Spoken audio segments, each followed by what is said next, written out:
Tur, dan di Gua Tur itu orang Quraisy itu sudah memburu, sudah ada di luarnya sebetulnya.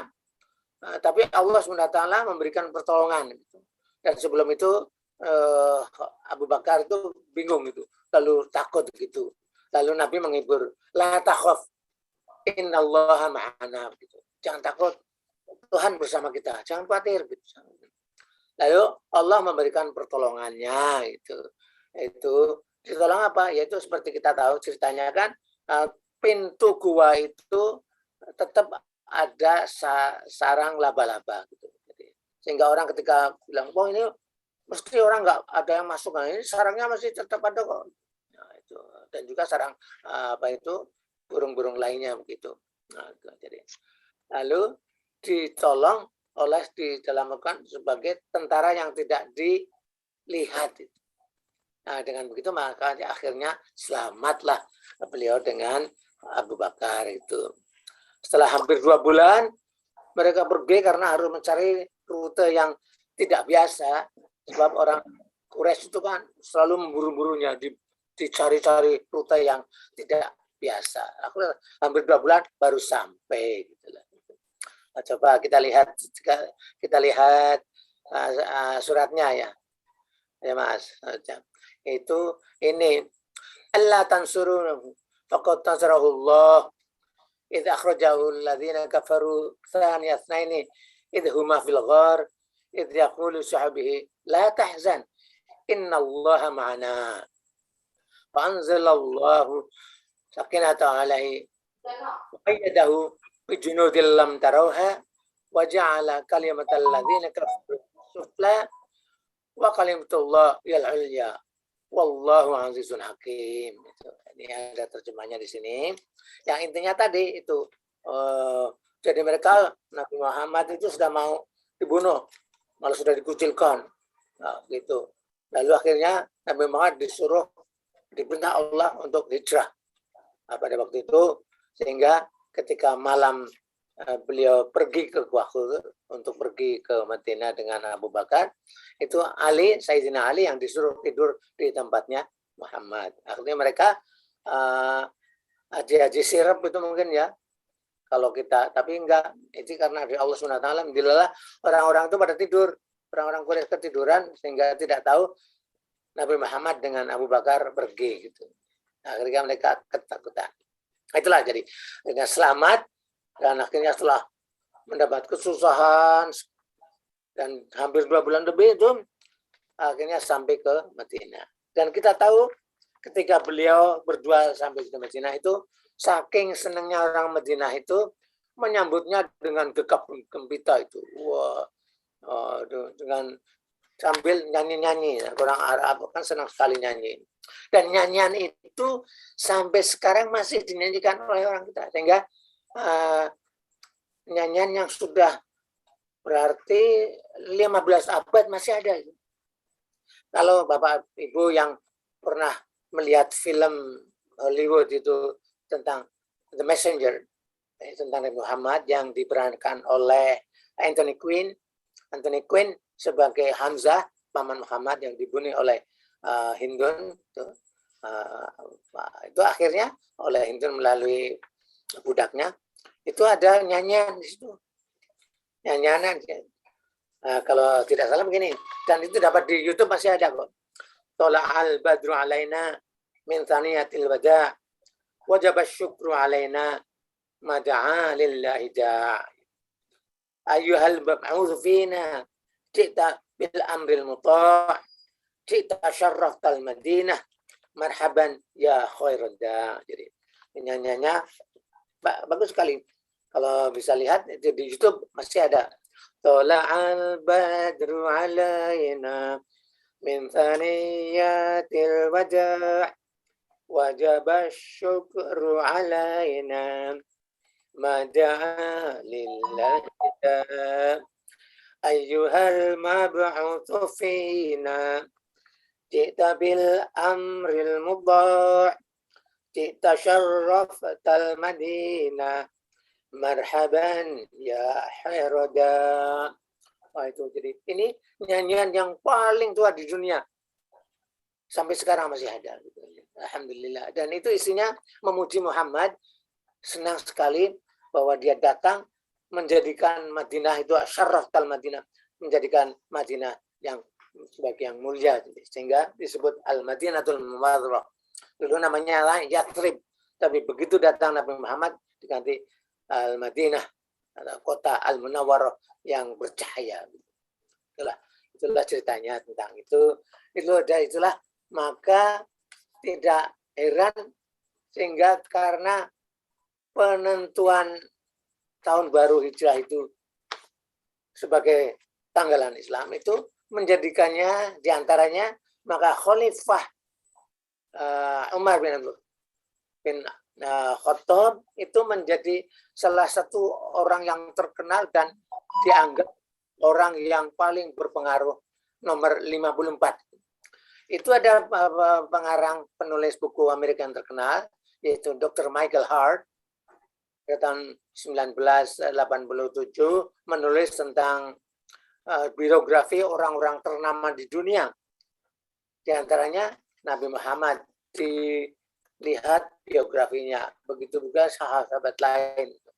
Nah, ternyata Nabi Muhammad itu mendapat ranking nomor 1 orang yang paling berpengaruh di dunia bukan dunia, dalam sejarah itu. Nah, orang-orang mereka heran, loh, kok jadi orang Islam?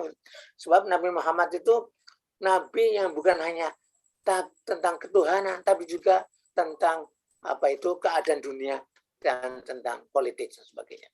Termasuk Khalifah Umar bin Khattab itu termasuk yang mendapat ranking nomor 54. Nah, kan bagus sekali itu. Ya, karena diantara ini menjadikan tanggalan Islam berdasarkan apa? Berdasarkan hijrah tadi ini. Inilah Bapak sekalian. Jadi begitulah syaratnya gitu. Sampai-sampai hijrah ini menjadi tonggak sejarah untuk dijadikan awal daripada tahun kalender Islam gitu. Oke, selanjutnya Mas.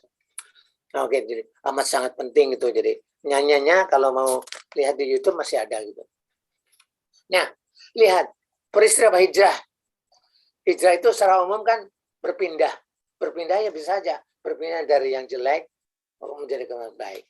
Dan ini menjadi kewajiban orang Islam. Kalau umpamanya di satu tempat dakwahnya kurang berhasil, ke tempat lain pindah tempat atau pindah cara. Umpamanya penghasilannya kurang, ya jangan di situ aja. Pecah gesang konten mereka kombatan, tapi ya pindah ke tempat lain. Nah, ini namanya hijrah itu. Secara literal. Tapi hijrahnya beginilah, hijrah dari berbuat jelek ke tempat ke perbuatan yang lebih baik. Dari tidak Islam menjadi Islam itu. Dan hijrah itu merupakan kewajiban. Dan siapa yang tidak melaksanakannya dosa itu. Nah, pada waktu itu sehingga orang-orang yang benar-benar Muslim sudah hijrah, ditinggalkan kekayaannya, rumahnya, sebagainya di Mekah, pindah ke Madinah tanpa tahu bahwa di sana mau ngapa di sana. Pokoknya karena ikut Nabi, percaya kepada Nabi dan imannya benar, makanya ikut itu. Sehingga yang orang yang berpindah karena lillahi ta'ala ikut Nabi. Sehingga disebut dalam satu hadis yang itu ya innamal a'malu binniyat. Semua perbuatan itu tergantung niatnya. Itu disebutnya di sini. Siapa yang niatnya hijrah itu bukan karena Allah tapi karena wanita yang mau hijrah lalu dia ngintil wanita itu, ya yang didapat ya cuma itu. Tapi kalau hijrah karena mendapat perintah Allah dan mengikuti perintah Nabi, maka yang didapat juga pahalanya. Innamal a'malu binniyat. Nah, itu artinya amat sangat penting bahwa niat itu bagaimana. Lalu bagaimana kalau orang yang tidak hijrah? Orang yang tidak hijrah itu kalau umpamanya nanti mati, itu nanti di sana tanya, "Loh kok kamu tidak hijrah bagaimana?" Alasannya enggak, saya kan orang susah, orang duafa, repot. Lalu malaikat tanya, kok repot bagaimana? bumi Allah itu luas, kamu bisa pindah saja. Nah itu namanya ya, mengapa tidak hijrah gitu. Ya, itu kan pentingnya kok jadi begini karena kita lemah gitu. Mengapa tidak pindah dan hijrah, kan bumi Allah amat luas. Nah ini ada di dalam An-Nisa ayat 97 itu. Apa itu? Ladzina tawaffal malaikatul zalimi anfusahum qalu bima kuntum qalu kunna mustad'afin. Kita itu orang yang lemah gitu. Jadi kita nggak bisa pindah di dalam dunia itu. Nah, mustad'afin fil ardi. Qalu mereka bilang, lalu malaikat bilang, alam takun ardullah wasi'ah. Bukankah dunia atau Allah itu luas? Fatuhajiru fiha, kamu bisa pindah kemana-mana gitu. Faulaika ma'wahum jahannam. Nah, karena mereka tidak pindah, lalu akhirnya kafir, lalu mereka akhirnya mendapat balasan masuk neraka jahanam. Wasaat masiro, terjadi tempat kembali yang paling jelek itu. Nauzubillah min dzalik. Jangan sampai karena kita mengatakan wah kita lemah gitu, kita tidak melaksanakan perintah agama. Itu nanti seperti ini. Perintah agama itu. Padahal agama itu harus kita lakoni, harus kita laksanakan. Nah, seperti dulu zaman dulu itu. Nah, makanya jangan sampai karena kita ribut mengenai hal-hal lain, kita lupa melaksanakan agama kita. Nauzubillah min dzalik. Itulah jadi betapa pentingnya melaksanakan hijrah. Sampai-sampai bahwa itu orang telah berhijrah atau tidak pun nanti bisa menjadi, apakah orang itu bisa menjadi imam atau tidak pada waktu itu, tanya. Jadi kalau pada orang menjadi imam harus bagus baca Qur'annya, kalau bisa malah hafal gitu. Pengetahuan agamanya bagus, lalu melaksanakan kewajibannya bagus juga, dan pernah hijrah ikut Nabi gitu. Itu juga termasuk syaratnya. Mungkin sekarang ditanya apa sudah divaksin atau belum ya. Nauzubillah dzalik. Tapi yang terang ya seperti itu. Tapi yang terang itu menjadi salah satu kriteria yang bagus kalau telah berhijrah. Nah, itu. Nah, ini sih. Makanya ini ada di sini dalam surat An-Nisa ayat 97 itu. Kalau tidak berhijrah, tanya loh, kok nggak berhijrah, kok repot amat? Kan dunia itu luas. Aku nggak bisa bekerja, aku di kampung aja. Oh, nggak berani pergi. Kan dunia punya. Ya pergilah ke Semarang, ke Jakarta, ke Surabaya, mencari penghasilan. Nah, apakah nanti tidak merepotkan Surabaya? Nah, itu enggak, hak asasi kita mau pergi kemana, cari nafkah. Itu kan kewajiban kita. Gitu. Oke, enggak Mas. Halo. Hijrah biasanya ada hubungan dengan jihad. Hijrah itu dengan jihad itu sangat bergandengan. Seperti iman dengan amal soleh itu bergandengan. Amanu wa amilus sholihah. Ya, begitu juga wahajaru dan berhijrah, wajahadu dan berjihad. Jadi kalau orang sudah mau hijrah itu kan sudah benar-benar top gitu. Imannya benar gitu, mau ikut Nabi gitu. Lalu apa jihad juga. Jihad itu bukan berarti beras perang, tapi bekerja sekuat mungkin, sebaik mungkin. Jadi yang itu bukan harus dengan bedil, dengan peso, tombak dan sebagainya, tidak, tapi semuanya untuk kebaikan agama dilakukan dengan baik. Nah, itu juga seperti kita wahajaru wajahadu, berjihad bi amwalikum, dengan harta benda kita, dengan kepandian kita, dengan kemampuan kita, baru dengan jiwa kita. Jadi jangan ujuk-ujuk, wah jihad, terus mau pergi ISIS kemana? Wah, ya itu nggak benar tuh. ISIS itu kalau kita tidak pakai kaos ya ISIS itu. ISIS. Itulah hijrah dengan jihad, itu perintah Allah. Dan biasanya kalau kita melaksanakan perintah Allah, mesti akan mendapat rahmat. Ini ada di surat Al-Baqarah 218 itu disebut. Alladzina amanu Walladzina hajaru, orang berhijrah, wajahadu, dan berjihad fi sabilillah, dalam sabilillah, itu kebaikan Allah. Ulaika yarjuna rahmat Allah, itu yang mengharap dapat rahmat dari Allah. Wallahu ghafurur rahim. Allah itu maha pengampun dan maha penyayang. Itulah jadi berhijrah, berjihad itu nanti akan mendapat rahmat Allah. Berhijrah, berjihad, apa, lillahi ta'ala. Bukan tadi ada orang yang punya apa itu apa gendaannya, perempuannya atau gacuannya, apa ya pokoknya sayangannya itu hijrah. Nah, ikut hijrah karena apa? Karena ikuti perempuan itu, bukan karena ikut Nabi. Nah, yang didapat ya itu dapat perempuan itu, bukan dapat pahala gitu. Hijrah dan berjihad pertama dengan harta. Ya amwalikum wa anfusikum, baru dengan jiwanya itu. Itu jangan ngetir ke, jihad, beras. Nah, itu mati itu lebih gampang. Tapi yang susah kan hidup itu. Berani mati gampang itu, tapi berani hidup itu yang susah gitu. Harus ada perjuangan. Nah, ini di surat At-Taubah juga begitu. Hijrah dengan jihad itu selalu bergandengan. Itu alladzina amanu wa hajaru wa jahadu fi sabilillahi bi amwalihim wa anfusihim. Jadi berjihad dengan harta bendanya, dengan kepandaiannya, dengan kemampuannya, dengan kedudukannya, itu bi amwalihim. Harta bukan hanya duit saja, tapi apa kedudukannya, ilmunya, itu termasuk hartanya. Wa anfusihim, baru dengan jiwanya itu. A'zamul darajah, akan mendapat derajat yang utama, yang tinggi di sisi Allah. Dan orang itu yang akan menang itu. Jadi kalau orang mau berjihad itu, kalau berhijrah harus berjihad. Jihad tadi itu fisabilillah itu.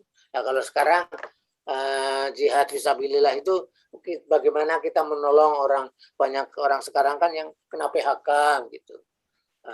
Karena kurang susah mendapat pekerjaan dan sebagainya itu. Nah, kita kalau ada harta lebih bagi-bagi sembako.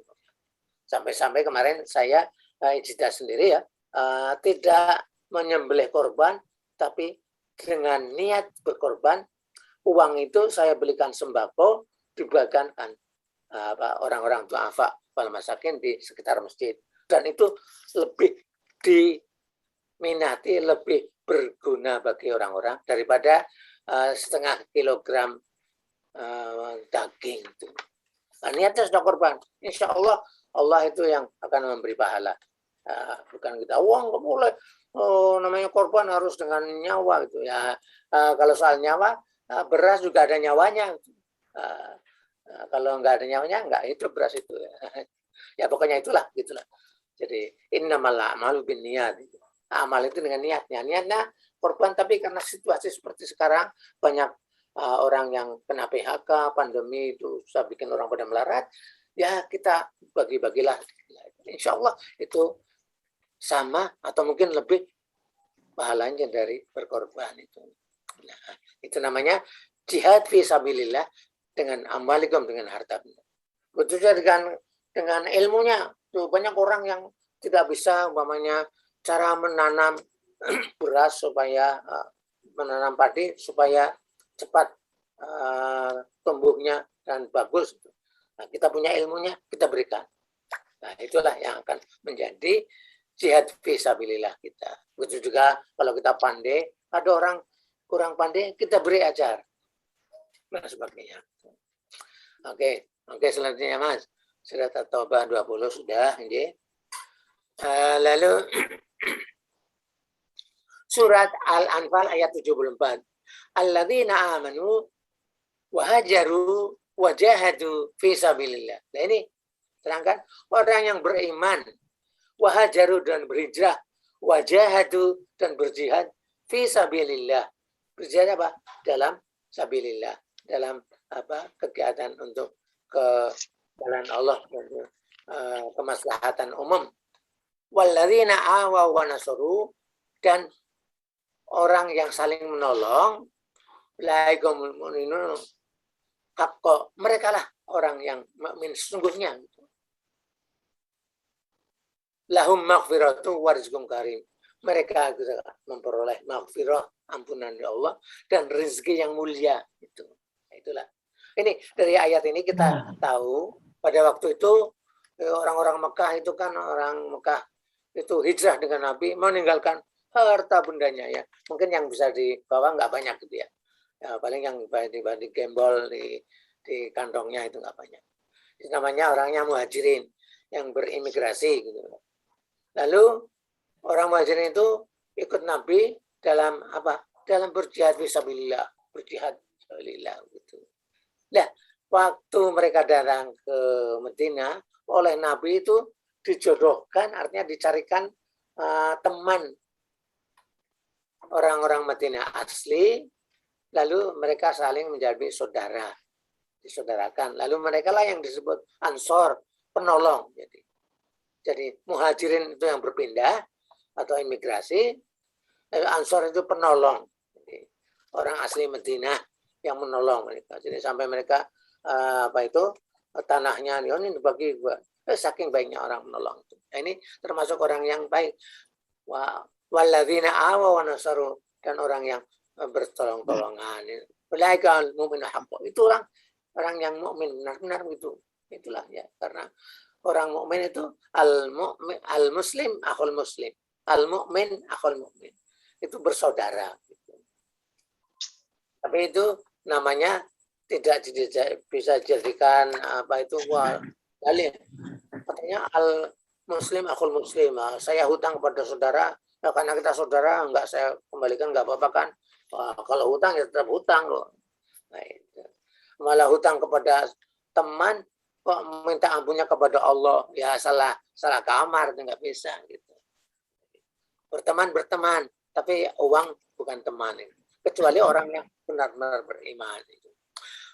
Nggak orang yang seperti itu yang sudah berhijrah, berjihad, fisabilillah, lalu tolong menolong, itu disebut apa? Mu'minun haqqo.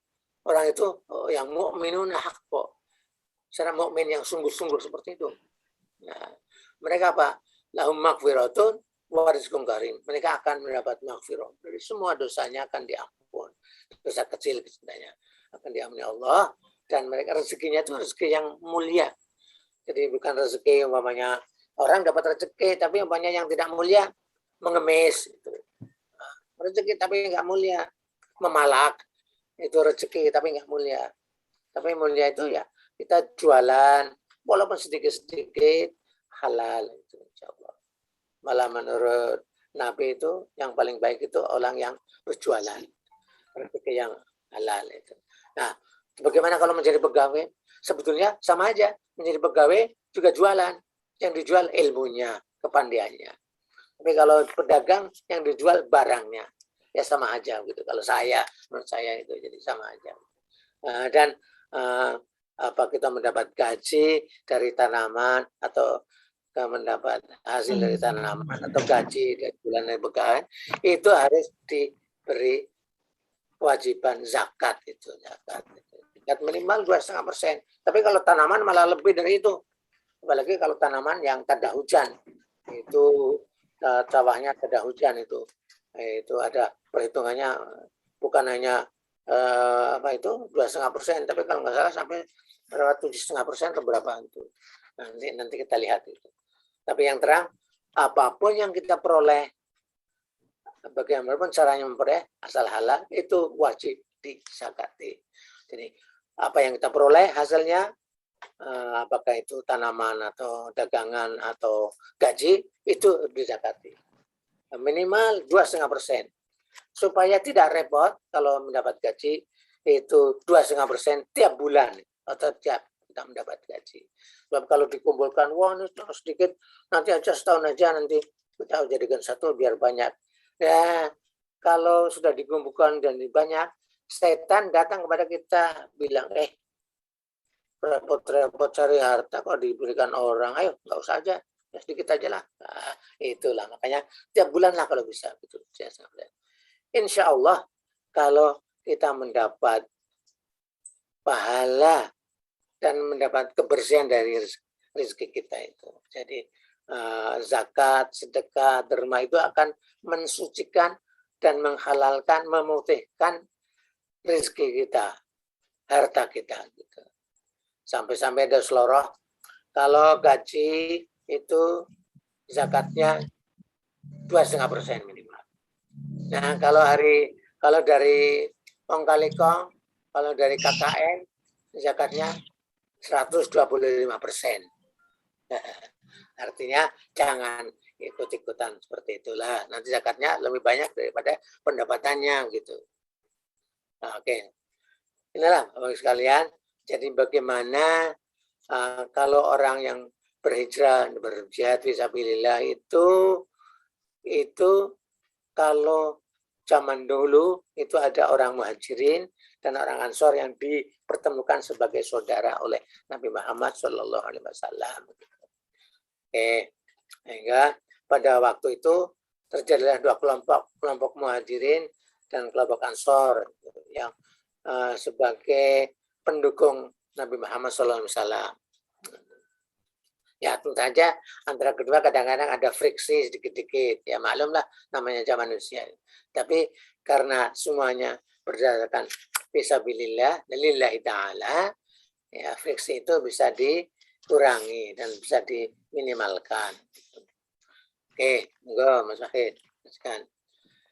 Nah, bagaimana ringkasannya? Kita tadi lihat bahwa ya, orang Islam itu pada waktu itu belum mempunyai tanggalan, belum punya kalender.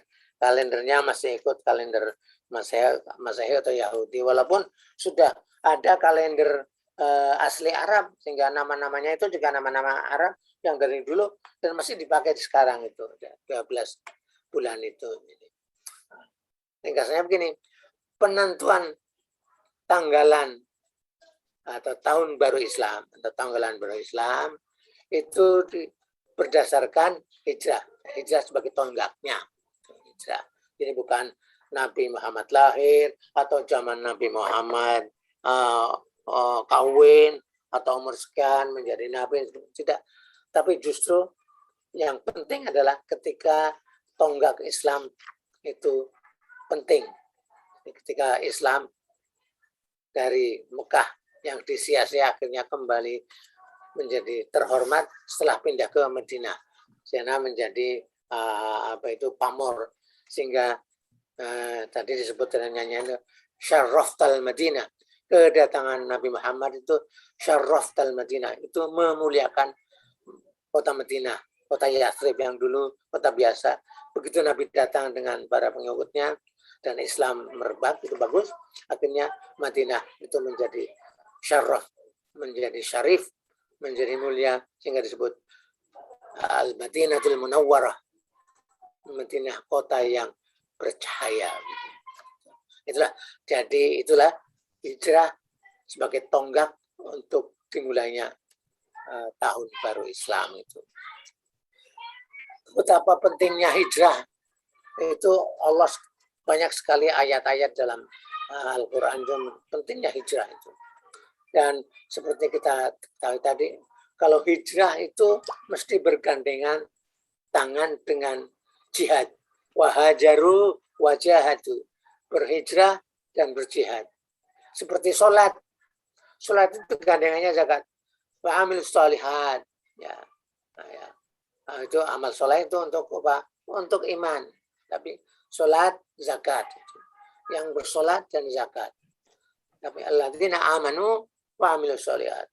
Jadi iman itu gandengannya, duit tunggalnya itu amal. Kalau sholat, duit tunggalnya itu zakat. Itu dalam Al-Quran. Sehingga hijrah itu penting sekali, dan itu diperintahkan Allah kepada para mu'min. Dan itu bukan lari. Kalau orang-orang Barat itu melihatnya the flight of Muhammad from Mecca to Medina, bukan flight, bukan lari. Lalu selanjutnya banyak sekali fadilah yang telah kita lihat tadi tentang bagaimana kalau kita melaksanakan hijrah. Lalu yang tidak hijrah itu akan rugi sendiri. Tadi itu lalu yang tidak hijrah itu rugi. Dan hijrah itu merupakan strategi perjuangan, strategi kehidupan. Jadi kalau kita kehidupannya di dunia di tempat ini lebih baik, kita hijrah. Hijrah itu bisa hijrah tempat, bisa hijrah caranya.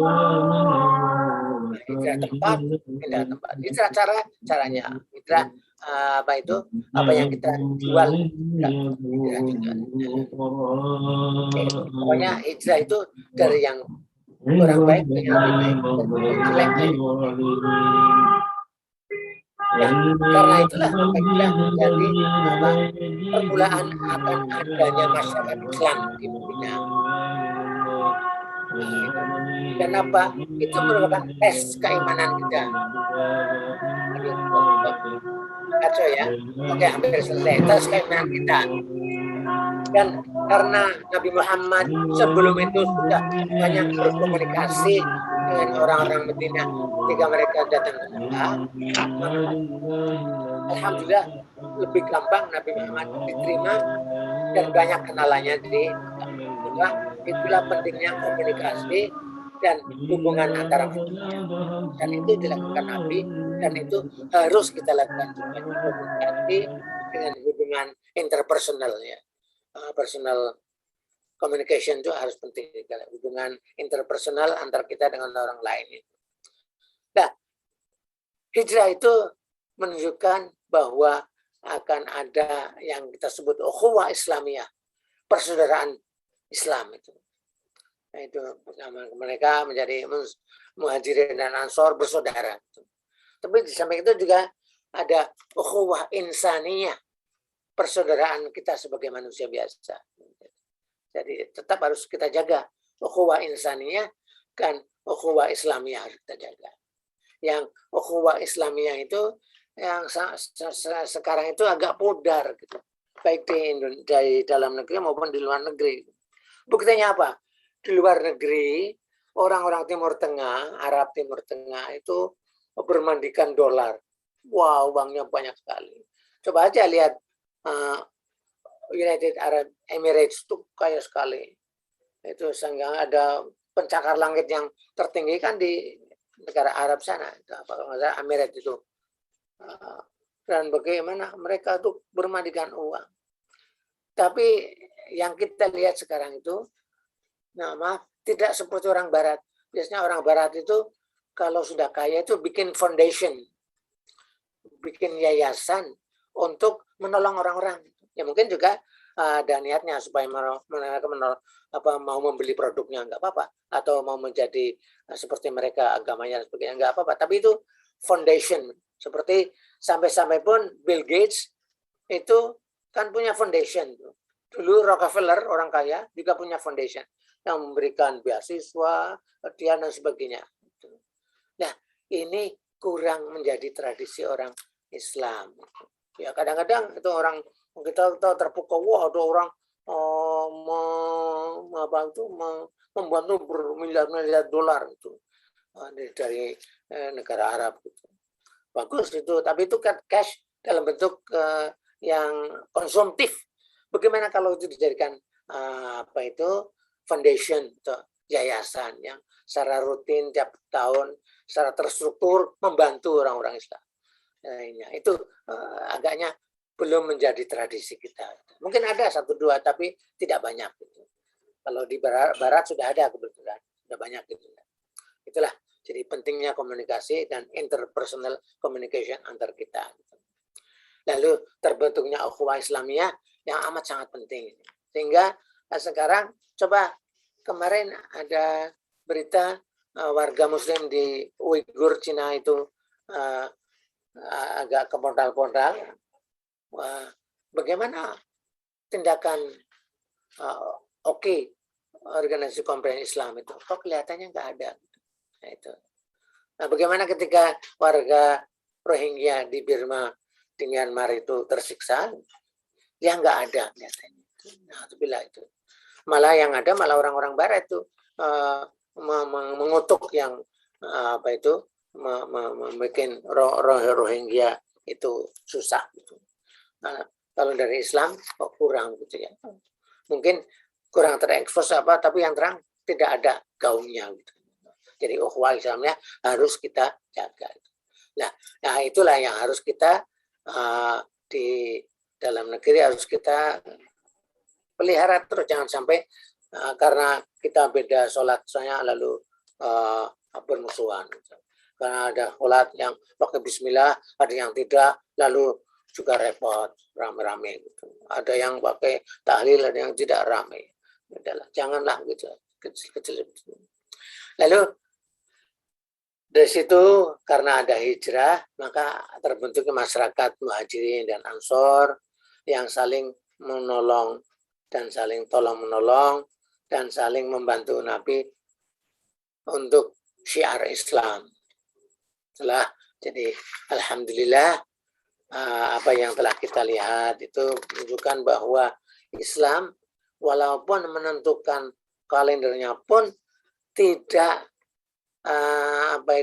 kultus individu kepada Nabi, tidak. Jadi karena bukan karena Nabi, tapi hanya karena apa yang dikerjakan Nabi, bukan siapa itu Nabi, tapi apa yang dikerjakan untuk keislaman. Itu yang menjadi tonggak sejarah daripada. Nah, mari kita dalam memperingatinya. Nah, ini memang termasuk yang disebut bid'ah, sebab zaman Nabi belum ada itu. Tahun baru Islam itu nggak ada.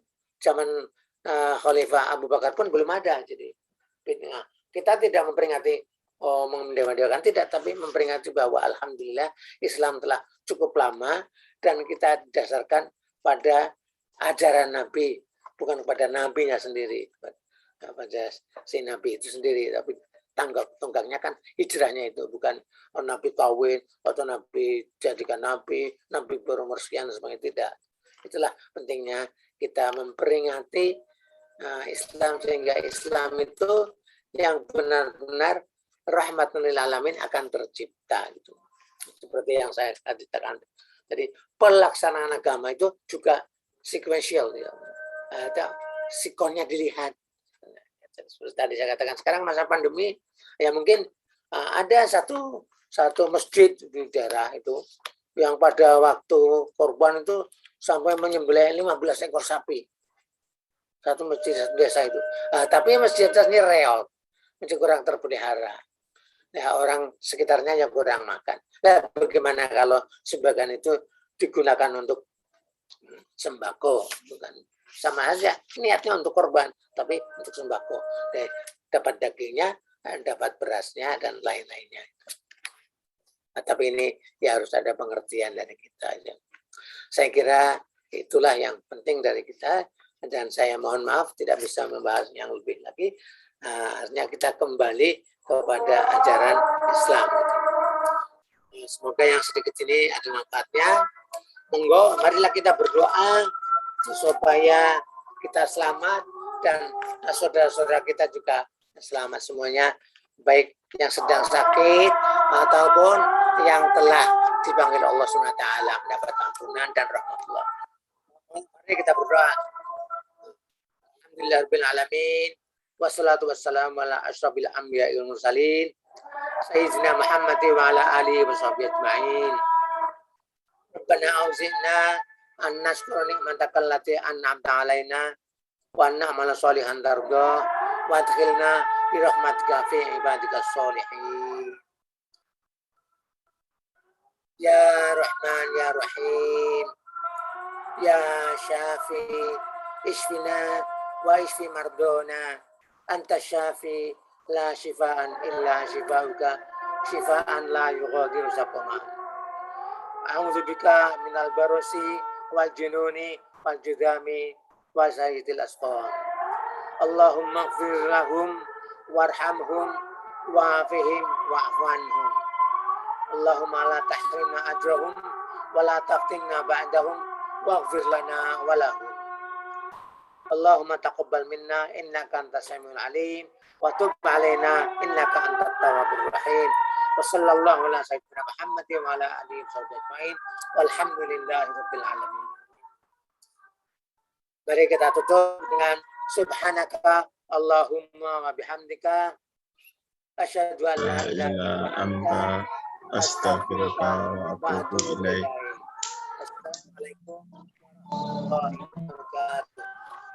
Waalaikumsalam warahmatullahi wabarakatuh. Terima kasih kepada beliau Bapak Kiai Haji Faisal Muslim atas materi kajian di awal tahun ini. Mudah-mudahan menjadi motivasi bagi kita semuanya untuk menjadikan tahun 1443 Hijriah tahun ini menjadi tahun untuk berhijrah kembali ke agama kita, mensucikan agama kita dan berjuang untuk agama kita.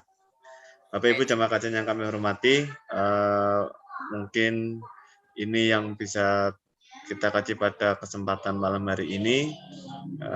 Mohon maaf apabila dalam membawakan acara banyak kesalahan, dan alhamdulillah pada malam hari ini saudara kita Bapak Sobri sudah bisa bergabung, sudah sehat, alhamdulillah. Gimana Pak Sobri, sudah sehat? Insya Allah sehat. Alhamdulillah. Terima kasih Minggu kepada depan bagaimana Mas? Anunya bagaimana? ID-nya dengan password-nya bagaimana? Insya Allah nanti kami share. Tadi kita belum uji coba masalahnya. Iya. Nanti kita uji coba dulu. Kira-kira kalau sudah beres berarti kita bisa pakai yang paten seperti itu, Mbak. Ya, ini tadi nggak banyak yang ikut gitu. Oke, Mas. Mungkin itu Bapak Ibu jamaah kajian yang kami hormati untuk kajian kita malam hari ini. Insya Allah nanti rekaman kajian akan kami sharekan, kami share ke grup, walaupun mungkin tidak full karena tadi ada sedikit crowded. Baik Bapak Ibu jamaah kajian yang kami hormati, kita tutup pertemuan kita pada malam hari ini dengan doa penutup majelis. Subhanakallahumma rabbana wa bihamdika asyhadu an la ilaha illa anta astaghfiruka wa atubu ilaik. Wabillahi taufiq wal hidayah. Assalamualaikum warahmatullahi wabarakatuh. Waalaikumsalam. Semoga terus sehat-sehat. Bisa dilanjut dengan forum silaturahmi monggo. Mohon maaf izin sholat ini. Alhamdulillah. Tokyo mana Tokyo? Assalamualaikum. Assalamualaikum. Watashiba tanggal 2. Alhamdulillah sehat, Mbak Dina. Mbak Sita jam'ah, jam'ah mana jam'ah? Iya, Mbak.